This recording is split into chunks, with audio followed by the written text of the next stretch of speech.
ومن يضلله فلا هادي له ونشهد أن لا إله إلا الله وحده لا شريك له ونشهد أن سيدنا وحبيبنا وطبيب قلوبنا ونور بيولنا وعرش الله محمدا صلى الله عليه وسلم عبد الله ورسوله الذي أرسله إلى الناس بشيرا ونذيرا وداعيا إلى الله بإذنه وسراجا وقمرا منيرا فقد قال الله تعالى في كلامه المجيد وفي فرقانه الحميد সবাই আওয়াজকে বুলন্দ করে মহাবিশ্বের মহাবিশ্বয় মহাগ্রন্থ আল কোরআন থেকে তেলাওয়াত করুন আউযু বিল্লাহি মিনাশ শাইতানির রাজীম বিসমিল্লাহির রাহমানির রহিম ওয়ামা أرسلناك إلا رحمة للعالمين صدق الله العظيم وصدق رسوله النبي الكريم ونحن على ذلك من الشاهدين والشاكرين والحمد لله رب العالمين মুআজ্জাজ মুহতারাম সম্মানিত প্রাণপ্রিয় মুসল্লিয়ানে কেরাম, আপনারা জানেন আগামীকাল থেকে পবিত্র রবিউল আউয়াল মাস শুরু হবে, যে মাসে আমাদের সকলের প্রাণপ্রিয়, জীবনের চাইতেও বেশি আমরা যাকে ভালোবাসি সেই রসুল আরবি মুহাম্মদুর রাসূলুল্লাহ সাল্লাল্লাহু আলাইহি ওয়াসাল্লাম ১৫০০ বছর আগে রবিউল আউয়াল মাসে পৃথিবীতে আগমন করেছিলেন। এই পবিত্রতম মাসে আমরা পদার্পণ করব। আজকে সফর মাসের শেষ জুমা। এই মাসগুলোতে আমরা নবীজির জীবনের উপরে ধারাবাহিক কিছু বিষয় আলোচনা শুনব। নববী জীবনের আলোকে আমাদের জীবনকে আমরা গঠন করব। নববী জীবনের আলোকে আমাদের জীবনের আজকের একটি গুরুত্বপূর্ণ বিষয় নিয়ে আমরা আলোচনা শুনব। মানব সেবায়, জনসেবায় মুহাম্মদ সাল্লাল্লাহু আলাইহি ওয়াসাল্লাম এবং আমাদের নবীজির এই মানব সেবা থেকে আমরা কিভাবে শিক্ষা গ্রহণ করতে পারি, আমাদের জীবনেও আমরা মানব সেবা কিভাবে করতে পারি, এ বিষয় নিয়ে কোরআন এবং সহিহ সুন্নাহর আলোকে আমরা কিছু আলোচনা শুনব। আল্লাহ পাক যেন আমাদেরকে আলোচনাটা হৃদয়ঙ্গম করার তৌফিক দান করে, জোরে পড়ে না আমিন। সূচনাতে আসুন শুকরিয়া আদায় করছি মহান রব্বুল আলামিনের কাছে, যিনি আমাদেরকে এ মহান একটি বিষয়ের উপর আলোচনা শোনার তৌফিকটুকুন দান করেছেন। এজন্য আসুন শুকরিয়া আদায় করে বলি আলহামদুলিল্লাহ। প্যারা হাজিরিন, মানব সেবায় নবী করিম সাল্লাল্লাহু আলাইহি ওয়াসাল্লাম তিনি নবুয়তের পূর্বে নবুয়ত লাভ করেছেন 40তম বয়সে। তার পূর্বে ওনার জীবনের মানব সেবাগুলো কি কি ছিল আমরা অল্প সময়ে বিস্তারিত আলোচনা শোনার চেষ্টা করব। নবীজি খুব ছোট্ট বয়সেই মানুষের সেবা করতেন, সহপাঠীদের সেবায় নিয়োজিত থাকতেন। সবচেয়ে উল্লেখযোগ্য যে ঘটনা, নবীজির বয়স 17, আরবে হানাহানি, মারামারি, গোত্রে গোত্রে যুদ্ধ বিগ্রহ। মক্কাতুল মুকাররমা সেই আদিকাল থেকেই সেখানে মানুষেরা সফরে হজ করতে তারা যেত, কি খ্রিস্টান কি ইহুদি, প্রত্যেকেই মক্কাতুল মুকাররমার পবিত্র মাটিতে তারা যেত। তো প্রতি বছর প্রতি সময় 12 মাস সেখানে মানুষেরা মুসাফির হিসাবে থাকত। তাদের জানমালের নিরাপত্তা ছিল না, তাদের সম্পদ লুণ্ঠন হতো, চুরি হয়ে যেত, অনেকের জীবন নিয়ে শঙ্কিত, নিরাপত্তা ছিল না।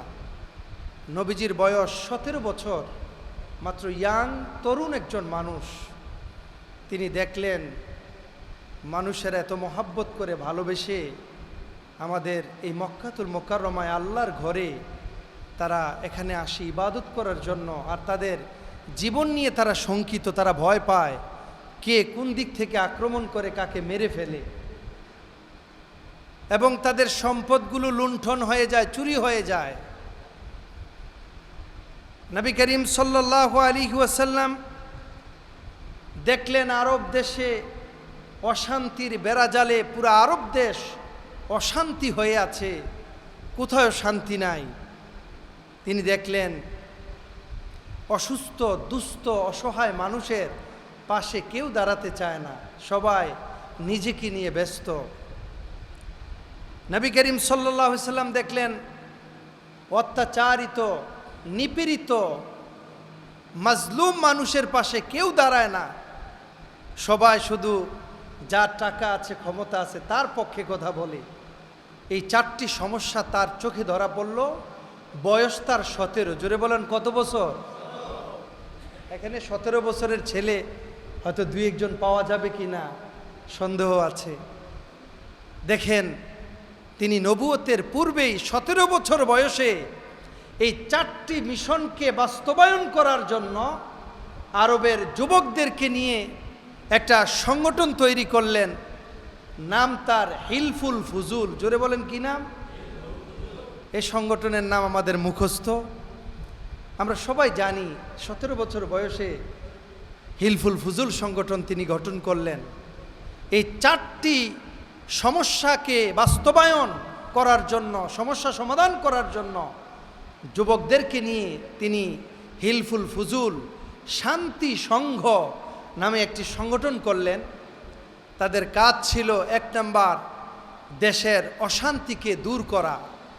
দেখেন, নবীজির নবুয়ত তখন পাননি, নবুয়ত পেয়েছেন 40 বছর বয়সে, কিন্তু মানব সেবায় তিনি নিজেকে কত নিবেদিত প্রাণ হিসাবে আরব দেশে নিজেকে কত বড় স্যাক্রিফাইস করে নিজের জীবনকে শঙ্কিত, তারপরেও তিনি মাঠে নেমে গেলেন মানুষের সেবা করার জন্য।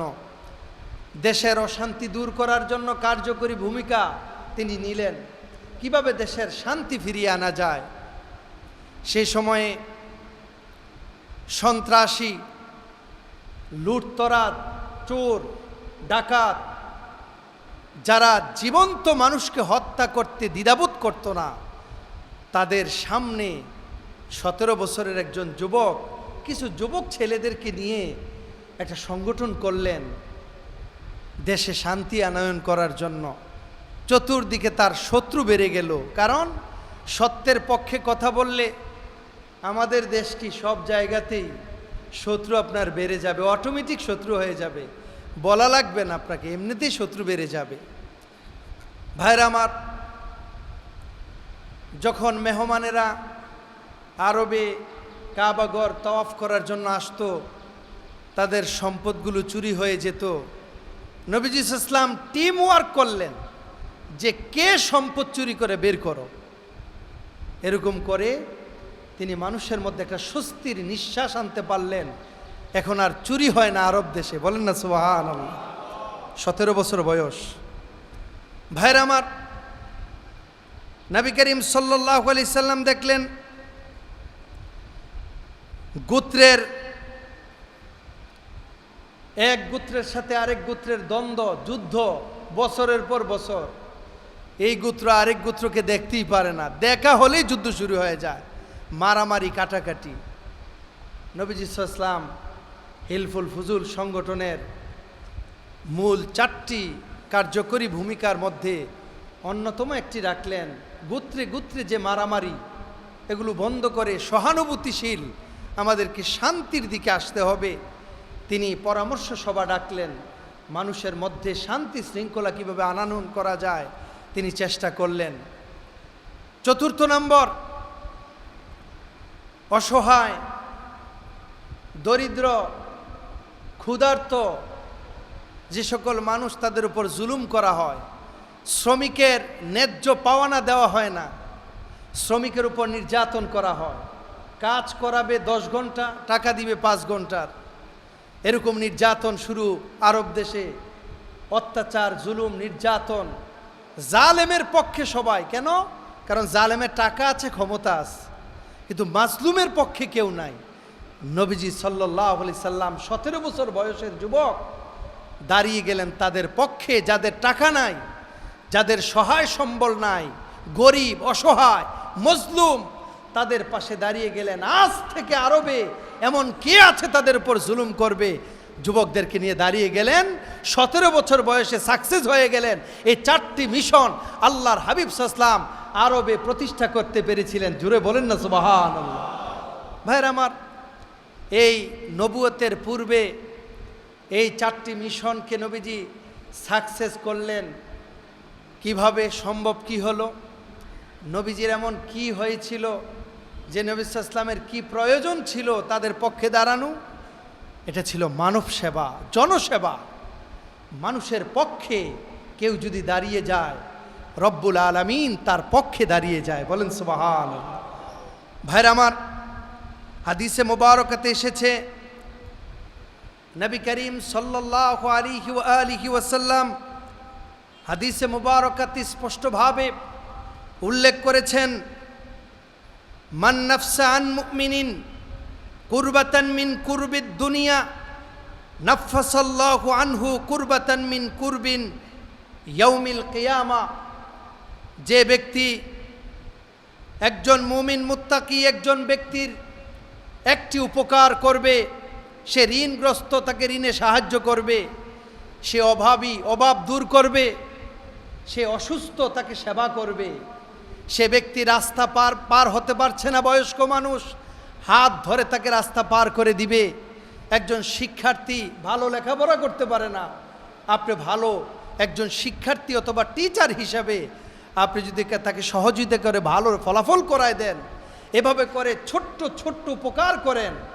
নবীজি সাল্লাল্লাহু আলাইহি সাল্লামের বিখ্যাত হাদিস, নবীজি বলেছেন, যে ব্যক্তি মানুষের একটা কষ্ট দূর করবে, হাসরের ময়দানে আল্লাহ পাক ওই ব্যক্তি যখন হাসরে আটকে যাবে, তখন আল্লাহ পাকও তার একটা কষ্ট দূর করে দিবে। বলেন সুবহানাল্লাহ। এজন্য ভাইরা আমার, মানব সেবা, মানুষের সেবা করা, জনসেবা করা, এর চাইতে উত্তম ইবাদত আর কিছু হতে পারে না। নবী করিম সাল্লাল্লাহু আলাইহি সাল্লাম মানব সেবা করে আরবে তার নিজেকে এমনভাবে জানান দিলেন, মানুষেরা পঙ্গপালের মতো ছুটে আসলো যে আরবের এই লোককে, যে মানুষের সেবায় পাশে দাঁড়িয়ে গেল। সবাই চলে আসলো নবীজির কাছে। আবু জাহেল, উতবা, সাইবা, মুগীরা অবাক হয়ে গেল, কিরে ব্যাপার কি? 17 বছর বয়স আমার ভাতিজার এমন কি কাজ শুরু করে দিল? মানুষ আমাদের কাছে আসে না, আমাদের ক্ষমতা আছে, আমাদের টাকা আছে, আমাদের সুনাম সুখ্যাতি আছে, আমাদের কাছে কেউ আসে না। এই 17 বছরের ছেলের কাছে সব ভিড় জমায়, শত্রু হয়ে গেল, নবীজির কাছে আসতে বাধা দেওয়া শুরু হলো। কিন্তু মানুষ যেখানে গেলে উপকার পাবে, সেখান থেকে বাধা দিয়ে রাখার ক্ষমতা কারো নাই, মানুষ এখানে যাবেই। নবীজির কাছে মানুষ যাতায়াত শুরু করলো। ভাইরা আমার, নবী করিম সাল্লাল্লাহু আলাইহি সাল্লাম দিনের পর দিন মানব সেবার কাজ শুরু করে দিলেন। এরপরে তিনি কি কাজ করলেন শুনে বড় অবাক হয়ে যাবেন। নবুয়ত প্রাপ্তির পর যখন নবীজিকে স্বীকৃতি আসলো, নবীজি নবী এবং তার কাছে ওহী আসলো, তখন তার কার্যক্রমগুলো কেমন ছিল শুনে বড় অবাক হবেন। নবীজির নবুয়ত প্রাপ্তির পর দুস্থ অসহায় মানুষের জন্য নবীজি হাদিস বর্ণনা করলেন। যে ব্যক্তি অসুস্থ মানুষের সেবা করবে, ভালো করে বুঝবেন, নবীজি হাদিস বর্ণনা শুরু করলেন। হাদিস এসেছে বুখারী, মুসলিম, আবু দাউদ, তিরমিজির হাদিস। যে ব্যক্তি অসুস্থ মানুষের সেবা করবে ওই ব্যক্তিকে রব্বুল আলামিন তার এই কাজের প্রতিফল হিসাবে আল্লাহ পাক তার রোগ ব্যাধি তার কাছ থেকে দূর করে দিবে। হাসরের ময়দানে আল্লাহ নাজাতের ব্যবস্থা করে দিবে। বলেন সুবহানাল্লাহ। ভাইরা আমার, নবুয়ত প্রাপ্তির পর আমার নবীজি অভাবী ব্যক্তির অভাব, অন্ন, বস্ত্র, বাসস্থানের ব্যবস্থা করে দিলেন।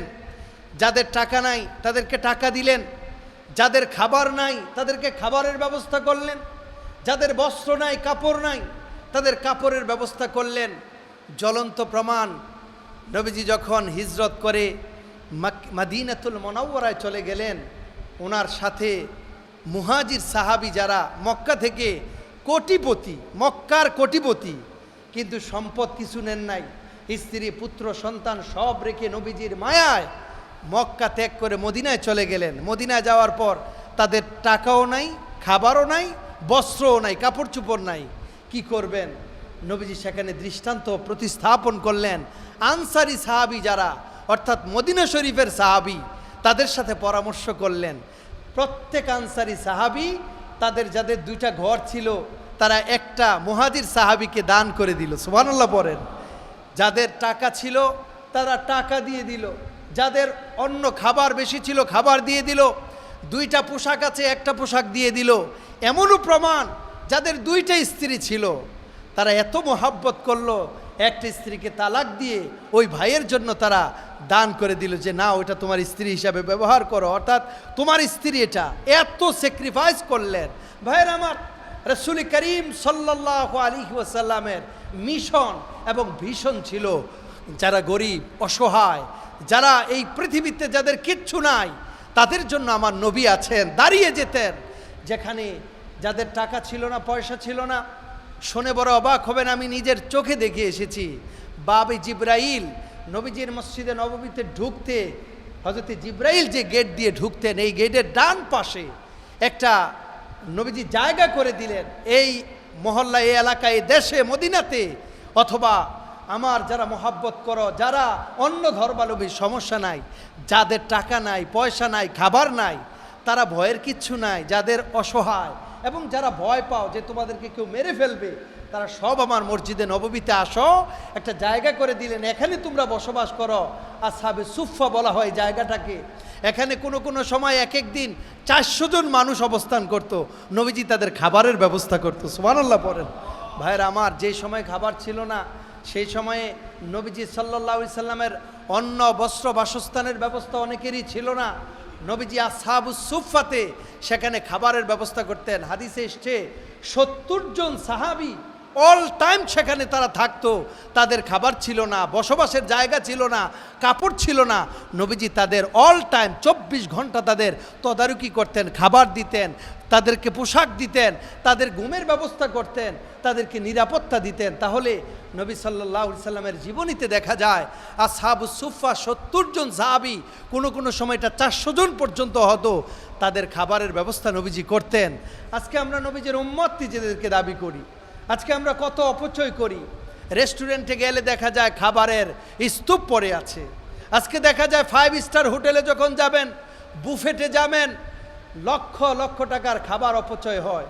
অথচ আপনার বাড়ির পাশে আরেকজন মানুষ খাবারের অভাবে কাতরাচ্ছে, খাবার খেতে পারছে না, একটা ভালো খাবারের অভাবে বাচ্চাদেরকে খাবার দিতে পারে না। আজকে কত টাকা আমরা অপচয় করি। নিজেদের জামা আছে 2টা, চিন্তা করি ঈদ এসেছে আরও 2টা বানাই, কিন্তু দেখা যায় পাশের বাড়ির মানুষটা 5 বছর হয় একটা নতুন জামা পরতে পারে না।